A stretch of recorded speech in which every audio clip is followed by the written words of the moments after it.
Hey Patriots, welcome to Patriot Life with Candace Keller. We are back with part 2 of our interview with Cuban American Emilio Vega, who has a tremendous story that I'm in the middle of, and I can't wait to hear more from him today. Welcome back to Patriot.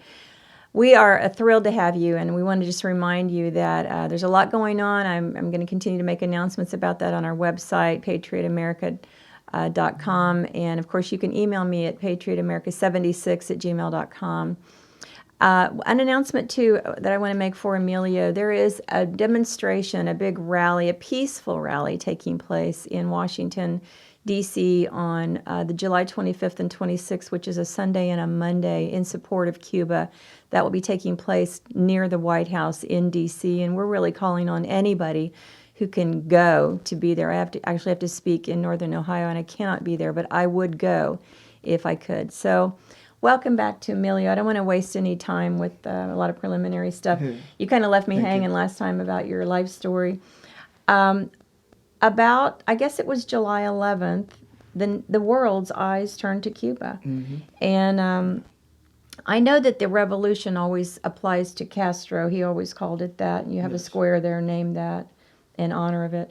But now you've really got a revolution big time going on there. The people, yeah. And so you, all of a sudden, when this began to happen, you lost contact with your family there. Is that right? Yes. And how did you know what was happening there? Well, at first, when everything started was last Sunday, July 11th. So they still had connection. They still had everything. Nobody expected this to happen when it happened and how it happened. Did something trigger? Yes. Okay.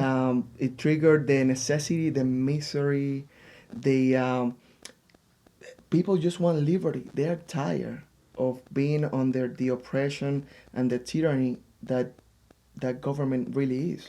Do you think the internet has made people there see there's something different or better, and maybe the government couldn't keep everything quiet, that the rest of the world was free and they were not? Well, the day they made internet happen in Cuba and everybody was able to have Wi-Fi and connect to the real world, that day was the beginning of the end of the regime. And when did that happen? That happened when actually everything happened with Obama. The last when he went to Cuba, he did different laws and stuff like that to relax the relationship between Cuba and the United States.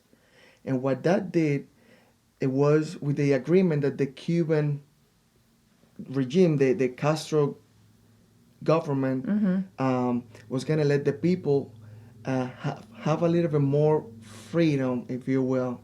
But that was all a lie. They let people create their own businesses and stuff like that. But when you were already gaining money and doing good, the government came and take everything from you because they don't want you to be better than them. They don't want you to grow. So they could get into your bank account, into your business account, and take your money? They could if they wanted to, and that's what they're doing today. Okay. When all this happened in Cuba in July 11, last Sunday, they went to... I couldn't call my mom. They cut all communications by phone or internet. They cut everything. So because, what the people is seeing now, they didn't want the world to see. Right. So they had to shut everything down so that it didn't leak out of Cuba. Okay. And it did. And it's even now, I'm keep sharing videos that people are getting to us of what's happening in the streets. There's mass violence. It is. People have decided, I'd rather die than live like this. They're willing to die now, the Cuban people. So why do you think it all came to a head? I know Obama was not good. What he did was not good for the Cuban people. And then things got better under Donald Trump, right? Things actually got better this is the thing. What Donald Trump did was put pretty much handcuffs to the real dictator, to the real problem that is the government. Okay. Now, he didn't do anything wrong for the people. He was actually trying to find a way to help the people. Okay, so because the government have been taking advantage of the U.S.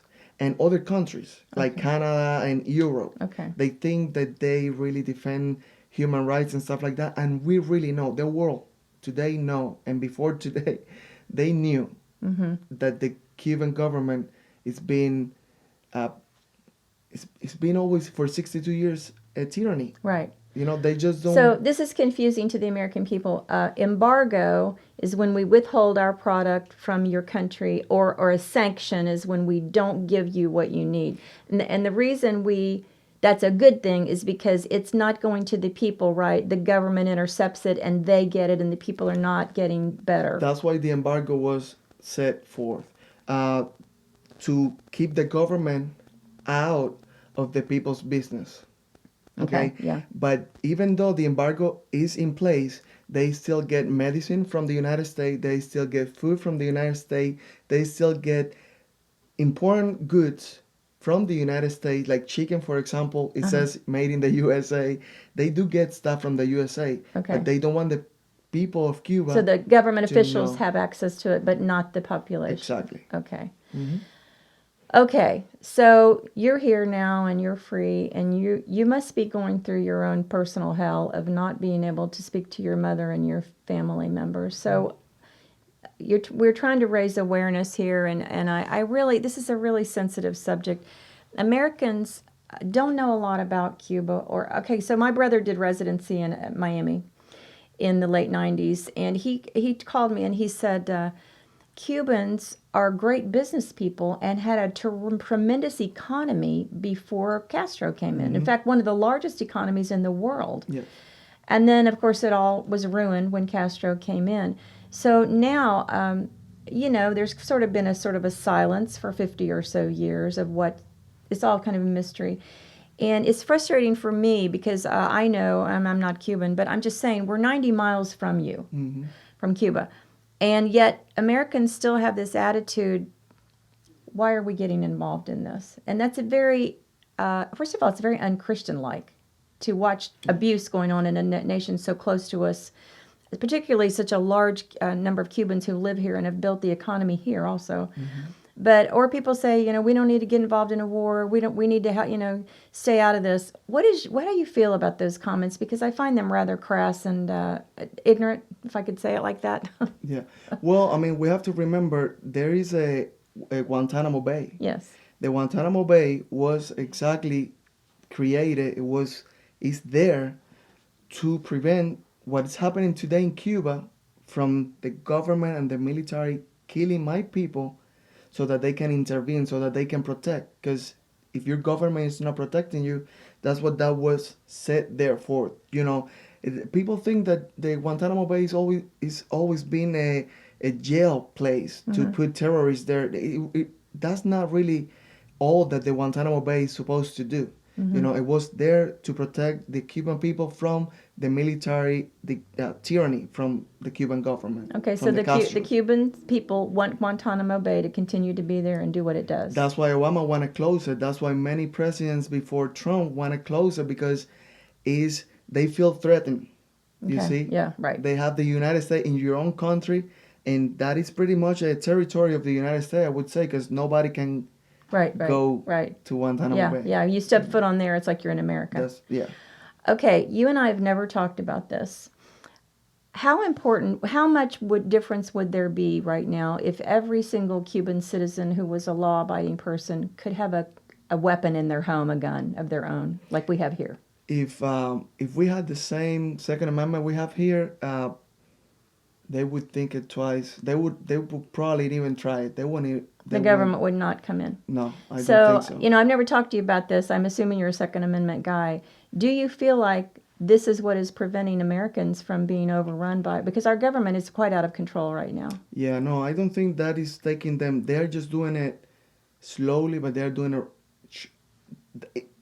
If we let them, they will take our guns. You see, they're attacking the NRA. Right. They want to shut down the NRA. They went on bankrupt in New York, but the AG of New York still want to take them down. Right. They don't want, because we have to understand that they are working toward that goal Right. of taking our Second Amendment Taking our away. guns. Yes, yes. The other thing you and I talked about earlier was off camera was that you know, you have to ask yourself the question: why did Barack Obama and the Democrat Party not want Cubans to come here? And I've known since the Reagan days that Cubans are very conservative, very pro-life, Christian, pro-Second Amendment people who generally vote Republican. So do you think that's why Obama wanted to shut out Cubans? One of the reasons, because it didn't work the way they thought it was gonna work. They thought that because they were letting us in, we were just gonna um, vote for Democrats, and that's not true. And the same thing is not true for illegal immigrants that are coming in right now. They think that those illegal immigrants are gonna vote for them. First of all, they cannot vote, and even though if they get the citizenship or whatever they're trying to do, they will still vote Republicans because they will be legalized. They will suffer as you and I. They will pay tax as you and I, and eventually they will end up like Cuba. They will end up supporting liberty, Second Amendment, family, because we all, believe it or not, we all share the same values. Right. We believe in God. We love our family. We want freedom. That's why we come here, to do better. Right. You kind of do ask yourself the question, why do you want to turn our nation into what you've escaped from? You want something different. And you know, that's a good question, because it's like I cannot see Americans being more born. It's like, have you heard of the book Acre of Diamond, where you have to go somewhere else to find what you already have in your country? You know what I'm saying? Right, You don't yeah. need to be like any other country. Right. You have the best that you can Right. be or you can have. One thing I wanted to ask you was, you don't want to see the destruction of Cuba. You want Cuba to be free. And yet, right now, our hope is that they can escape. Well, I don't know if that's true now or not. People, the Cuban hope was always to come here. But at some point, you know, Cubans, to me, because my best friend is from Cuba, she wants Cuba to be like us and be their own nation and run by the people. They don't want to flee. They Right, want freedom right. in their own country. Right. And so the answer, I guess now they have decided we will fight or die. That is it. Fight or die. We don't have any other way. It's like you're dealing with the big mafia. Right. You tell them what they want to know, and at the end, the result is still the same. They will put you down. Right. Well, again, thank you for all this information. It's quite overwhelming, and you know, of course, our prayers go to the people of Cuba. But however, you really need to try to show up in D.C. on Sunday, July 25th, and the 26th is a Monday, to peacefully let the President Biden know that we stand with Cuba. We want no sanctions. We want nothing changed that's going to empower the government. We want to empower the people of Cuba, and we stand with the people of Cuba. This is going on in the nation already. New York City had a big rally yesterday. So thank you so much, Emilio, for joining me, and thank you for being for watching Patriot Life today. We'll see you all next time.